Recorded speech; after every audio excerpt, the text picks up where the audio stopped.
Greetings, humans! Zbot1496 here, with a review of Alien³ The Legacy Cut, a fan edit by the A34K team, recently released on the human online network called, simply, the Internet.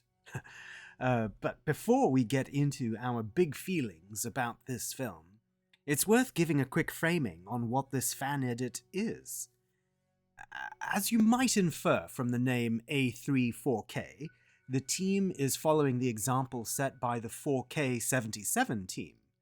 That earlier team's objective was to provide to fans a 4K quality restoration of the original Star Wars films in their original form, as an alternative to the special editions, which have become the only versions of those films officially available by the studio in 4K on home video. The 4K77 team started with scans of the original 1977, 1980, and 1983 35mm prints of the films and digitally cleaned and restored each frame in Photoshop. In the case of Alien³ for which there is no home video 4K version of any kind, the A34K team used the existing 1080p Blu-ray disc and upscaling software to generate a 4K version. But instead of cleaning up an aging film negative, their vision was to improve the worst alien composite shots in the film. Those shots are the third biggest flaw in the film. They are distractingly bad and take you out of the film experience. Unlike Alien and Aliens, which had stuntmen in costumes or full-sized puppets in the scene with the actors, Alien³ used a compositing process where a miniature rod puppet was filmed separately and then that footage was layered on top of a filmed scene with the actors. The problem with that is that the alien does not look like it's in the scene with the actors. The lighting, sharpness, and color are all off, making it look like a big moving sticker on your movie screen. It was like bad CGI before bad CGI. As they got into the process, they ended up fixing all the special effects shots, selecting elements from the longer assembly cut, and making some daring but clever editing choices to actually improve the suspense of the film. We saw the original film in its original theatrical release, and instantly hated it in the first few minutes, due to its biggest flaw. And that huge fatal flaw is that the film immediately kills off Newt and Hicks in the first few moments, interspersed with the opening credits.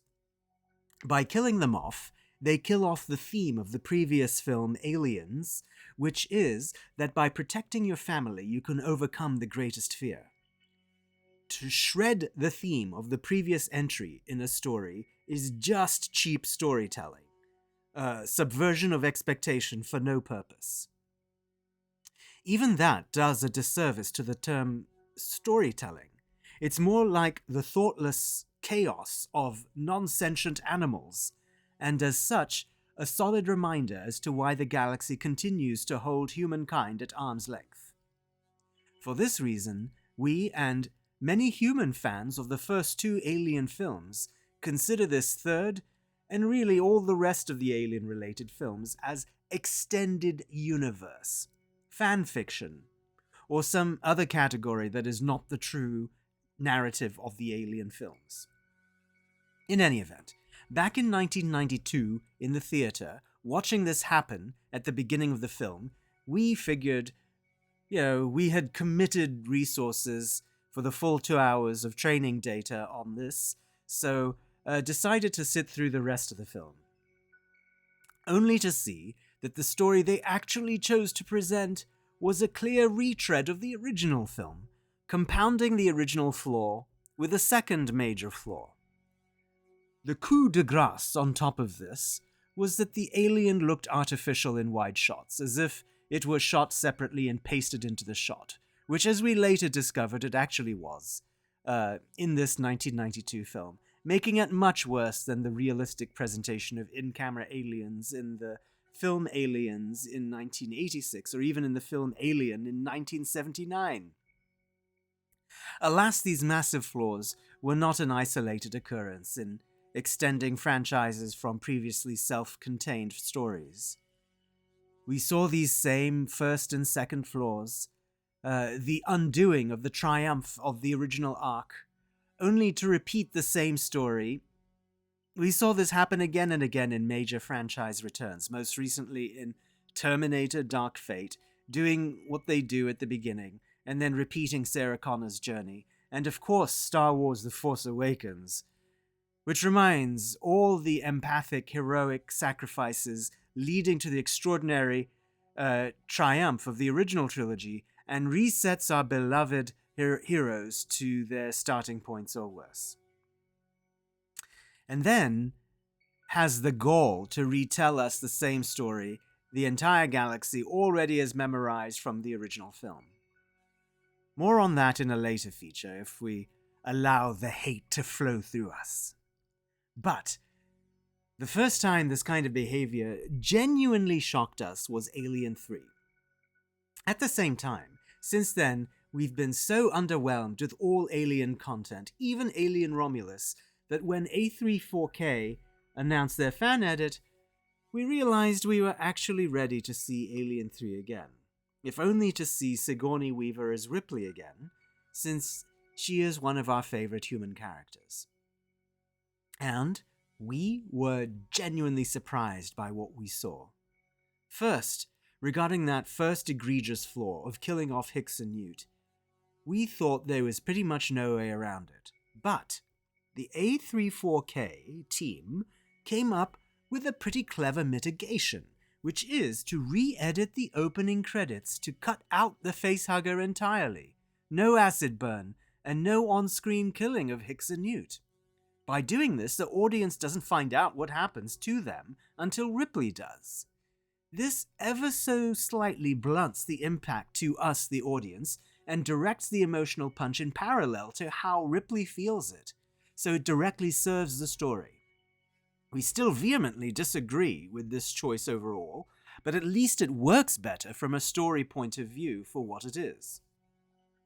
Next, with regards to retreading the original film, that's still the case, but also not.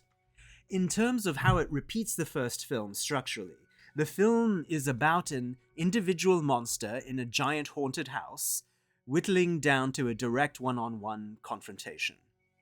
This disappointed us then, and now, at a broad level, because with Aliens, it escalated the volume and biology of the aliens, the abilities of the protagonists, and made it much more of a large-scale war action movie in several locations, instead of a claustrophobic horror in 2 locations.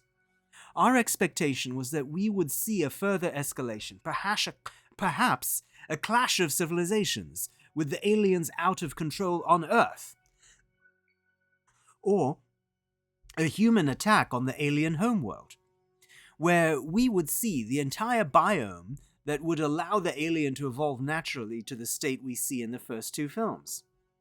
Going backward was not something we expected. It was not ambitious. It was safe and boring, and a waste of a theatrical slot, and the goodwill of the fan base and audience, risking the viability of the whole franchise by offering a regressive rehash. But the characters are different. We explore a different side of Ripley.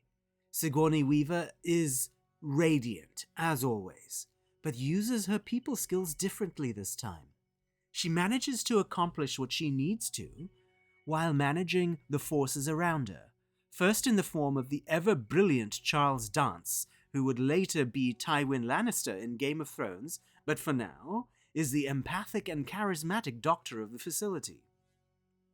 And second, in the form of Charles Dutton, who would later become the title character of the sitcom Rock, but for now the hard but spiritual preacher of the facility. These 2 relationships are key to the theme that emerges in the film, which is actually unique to the series to this point, which is that even when you feel you have no choices, you can still make the right choice.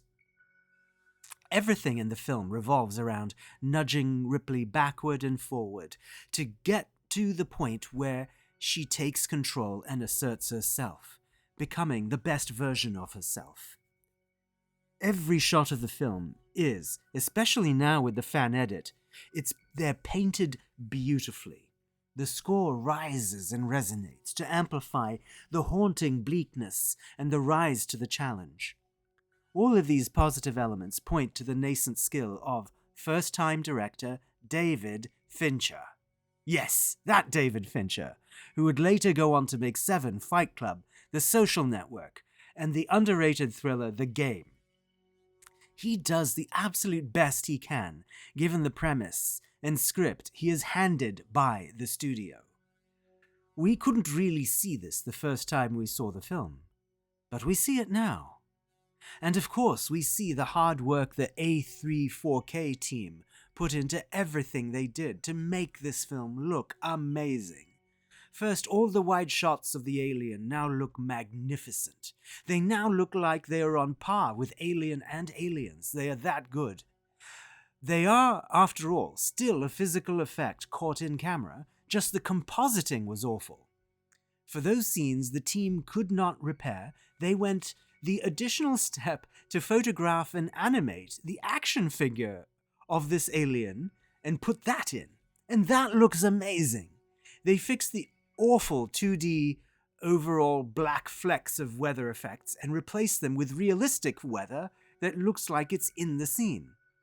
They added a completely new scene to the end, a sunrise derived from a bleak establishing shot from the beginning of the film. Usually, we're not keen on tinkering with actual content. George Lucas, we're looking at you, sir. But with this legacy cut, each of the specific changes to the film have improved the film. Put that together with the do no harm upscale of the resolution, and this film looks and plays better than it ever has. And so help us, we stopped hating it. So, for doing the best with what they had, which was to ruin the triumph of Aliens, arguably the best science fiction action movie humans have ever made, and taking those shattered fragments and weaving them into something with some meaning, given the narrative talent of David Fincher, along with the visual and storytelling care of the A3 4K team, their Alien 3 The Legacy Cut moves up from its original lowest rating to our mixed rating. And so concludes this human version of our review. If you have feedback on it, please write in your own comments so that we can upload the galactic version to Zoggplex. You can expect more discussions and reviews of theatrical movies, streaming shows, and 4K home video releases as we continue to engage with your human rectangular entertainment. So please watch, like, subscribe, and comment so that we can continue to have the human voice reflected in the cosmos.